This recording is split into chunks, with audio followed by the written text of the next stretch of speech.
welcome to iGuy Movies. I'm Timothy Guy. I'm Stephanie Holland. So a few weeks ago, we talked about our worst movies of 2012. Right. We've taken our time, but there's a lot of movies to see. Tim had to go on a vacation. Well, there's that too. And there was a few movies we wanted to see. Neither one of us got around to seeing Lincoln. Sorry. We promise we'll see it before the Oscars. Asterisks. Okay. So let's start with number 5. My number 5 is The Dark Knight Rises. Now, here's the thing. Tim did not care for The Dark Knight Rises at all. We had a long conversation in the car home from the theater about how much Tim didn't like it. I did enjoy it. I didn't love it as much as The Dark Knight, but The Dark Knight was so spectacular. You know, that was a tough thing to follow. But I thought it was a nice ending to that particular Batman trilogy. I thought Tom Hardy was great as Bane. Christian Bale. I give you permission to die. And Christian Bale was once again great as Bruce Wayne and Batman, but I think Anne Hathaway is Catwoman. Best performance of the year. She really stole the movie, and she's getting all the Oscar buzz for Les Mis, but really it could be a double nomination for both movies. I will say, hands down, the best performance of any movie, of any person all year, Anne Hathaway in Dark Knight Rises. And that was the question mark, like, Anne Hathaway, The Princess Diaries, but she was fantastic. Well, I will say it was a good movie. It just wasn't a good Batman movie. Okay. So that's my way of saying it. My number 5 is Argo, Ben Affleck's Iran hostage drama. It was actually filmed out in Ontario, so there's I always have to say that whenever we talk about it. The reason I liked it was because you knew what was going to happen. If you knew the story, you know the ending. Sure. But the way he shot it, the way they're trying to get out of the airport, I was on the edge of my seat, literally. Like and it was so tension filled that when the end happened, I've never been in a theater before where people stood up, clapped and cheered like woo, like I thought I was at a football game or something. But people were that invested. So when you have an experience like that, it makes the movie watching, I think, even better. So, and I wish it would win the Oscar. The chances are very low, but I think it is a shot. It's a shot. Yeah. My number 4 is Wreck-It Ralph. This movie was just, there was so much that was great about it. The flashbacks to the 80s video games in it. Sugar Rush, which I wanted to play immediately when we left the theater. Like, I wish there was a real Sugar Rush. That Sugar Rush song was stuck in my head all day. It was classic Disney animated movie where it was fun and it was touching and it was hilarious and you ran the gamut of emotions in there. The voice work was all spectacular. I'm not the biggest Sarah Silverman fan, but even that I got over. So I loved everything about it. That is also my number 4. Now, little note, we never tell each other ahead of time, so it's, we're finding out here. For all the same reasons you said, it was the best animated film of the year. It should win the Oscar, and it was one of the best movies of the year. Absolutely. There was even a part I got a little misty-eyed at the end because it was just so well done. And I've been waiting for that movie for like 2 years since we first heard about it at D23. Yeah. So if you love video games, if you grew up playing them, then you have to at least watch this movie because you'd understand where these emotions come from. And if you go to Disneyland, or I guess online as well, you can play Fix-It Felix Jr. Well, it's not at Disneyland anymore. It's not at Disneyland anymore? Well, all right. I went to go take my picture with Wreck-It Ralph and he wasn't there anymore. Aw, sad. Well, my number 3 is Skyfall, which... it's the best James Bond movie in years. I mean, Quantum of Solace and Casino Royale were both great, and obviously you got 50 years of movies to choose from. They're all spectacular. Well, not all spectacular, but there's some really good ones in there. But Skyfall is the best one in a while.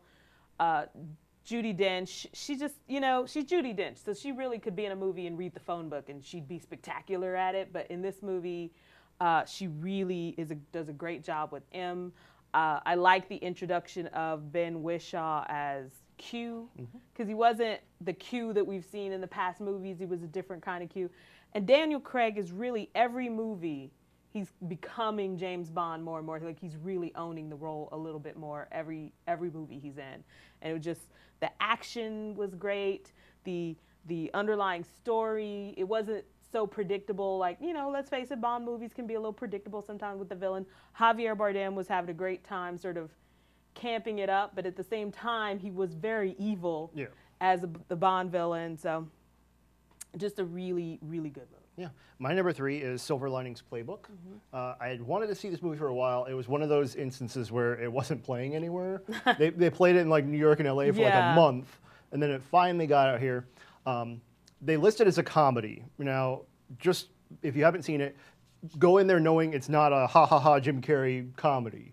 It's an adult story that has a few funny moments in it. So I think they said it was a comedy just so they can get all those awards, you know, like the Golden Globes and everything, so they can list it as a comedy. It is a very serious movie about mental illness. So if you have mental illness that, you know, if you know people or it runs in your family, it will hit a little close to home. There were a few times that kind of kicks you in the gut. It's that, you know, tough of a story. So, but the acting's top notch. Jennifer Lawrence should win, hands down. She's amazing, especially for only being 22. So if you have the chance, go see it. It is a really, really good movie. Okay, my number 2 is I know. Les Miserables.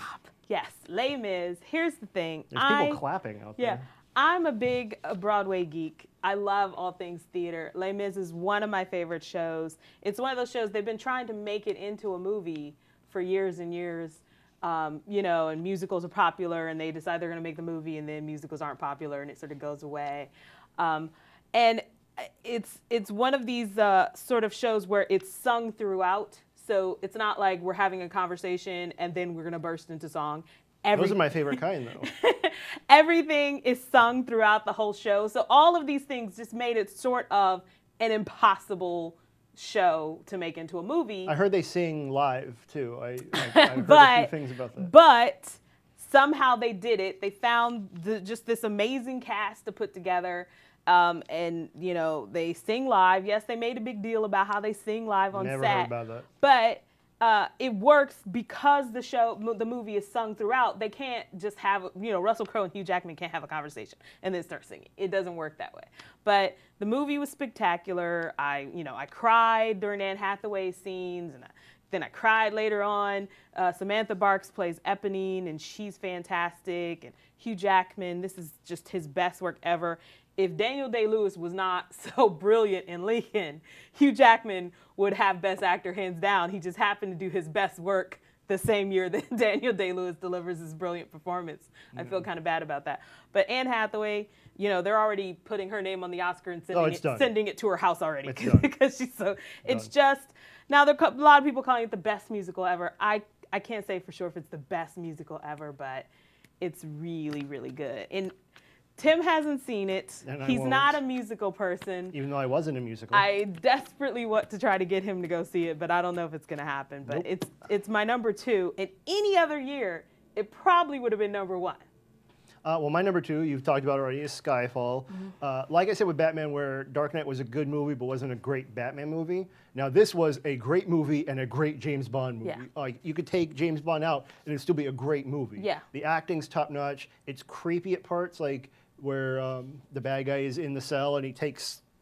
I wasn't quite as creeped out by that scene as Tim was. So. No, but I could see why. When you take out part of your jaw, yeah, that's kind of creepy. Okay. But the special effects were good, the directing, top-notch, the script. This is when movies like this happen, you hope that they just keep that same crew and keep making movies. Like, I'll watch a movie with that cast, that director, that writer, and the crew. If they keep doing movies like that, I'll keep watching them. It's just that combination just made money somehow. Yeah. And it's like the highest grossing Bond movie because it really, you know, got in with people. It's made over $1 billion. So. Yeah. So I guess we can just, you know, I think we know what's going to happen. Let's explain first our little arrangement, the way we do things. Sure. Now, when we say this is the best movie of the year, we're putting in many different things in here. We're talking about like our experiences in the theater, the anticipation, you know, our emotions coming out. So it's, you know, a lot of people say, oh, Life of Pi was great, or oh, Lincoln was the best movie. Yeah, those are good movies, but we're talking about all together, box office and everything. Yeah, just all of it. And so our number 1 is The Avengers. And I brought it. And here's the thing. Tim and I have pretty much known since the minute we left the theater that this was going to be our number 1 movie of the year.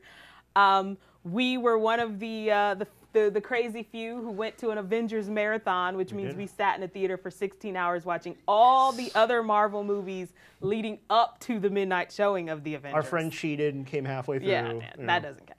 But the thing about the Avengers is we've been waiting for this pretty much our whole life. Yeah, Since you're a kid and you're reading the Avengers comics and you're in your head, you're sort of casting who's going to be who. And of course, obviously, that cast changes through the years. But at the same time, you sort of thought, this is a movie I'll never see. No, it'll never happen. It'll never happen. It would cost too much money. The special effects would be too much. You can't have that many people in a movie. Right. And for that to happen is sort of like a childhood dream come true. It's hard to explain to people. Like, I finally explained it to our coworker because she's a big Coachella person. I said, the way you love Coachella is the way I love Avengers. And so I think if I start attaching that the way people will understand. So the thing is, what Marvel did so brilliantly is they built up the anticipation while they established the characters in the other movies. So when you get that first Iron Man movie and at the end Samuel L. Jackson shows up and says, let's talk about the Avengers Initiative. And that's a good, 3-4 years before the movie. You know? And then the characters start crossing over into each other's movies, and and then you have Agent Coulson, who sort of, is in all of them, and he's a great umbrella character. So by the time you get to the Avengers, they've set up the universe so brilliantly that it just all seems like, oh, sure, it all works. And I cannot wait for Avengers 2. Right. So everything about this movie was great. Effects and the acting and the story and the directing. It just top notch. Yeah.